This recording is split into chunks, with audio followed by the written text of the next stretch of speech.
فطرانہ 4 اجناس سے نکالا جا سکتا ہے: گندم، جو، کھجور اور کشمش۔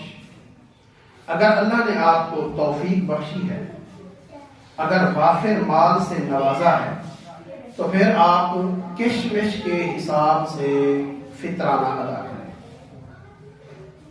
اس وقت کشمش کے حساب سے جو ریٹ بن رہا ہے، ویسے تو ہر جگہ کے ریٹس مختلف ہیں، 4800 روپے فی کس۔ اگر آپ کشمش کے حساب سے فطرانہ ادا نہیں کر سکتے تو پھر کھجور کے حساب سے فطرانہ ادا کریں، 2000 روپے فی کس۔ اور اگر کھجور کے اعتبار سے بھی نہیں ادا کر سکتے تو پھر جو کے اعتبار سے ادا کریں، 450 روپے فی کس۔ اور اگر اتنی بھی آپ کی حیثیت اور جرت نہیں ہے، مالی پوزیشن نہیں ہے، تو پھر آپ گندم کے حساب سے فطرانہ ادا کریں، 270 روپے۔ اس سال گندم کے ریٹ کے مطابق فطرانہ بن رہا ہے، تو جن احباب کو اللہ نے نوازا ہے، فَمَن تَطَوَّعَ خَيْرًا فَهُوَ خَيْرٌ، جو نفل زیادہ دے گا اس کے لیے بہتر ہے۔ اللہ نے آج نوازا ہے تو یتیموں، غریبوں، مسکینوں، فقیروں کی مدد کرتے ہوئے اس جذبے سے کشمش کے حساب سے ہی دیجیے۔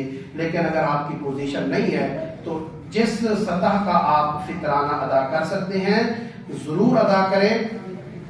عام طور پر ہمارا جو رویہ ہے وہ یہ ہے کہ ہم جب کوئی سہولت چاہتے ہیں تو وی آئی پی ہوتے ہیں، اور جب کہیں ہمیں خرچ کرنا پڑ جائے تو وہاں ہم غریب ہوتے ہیں۔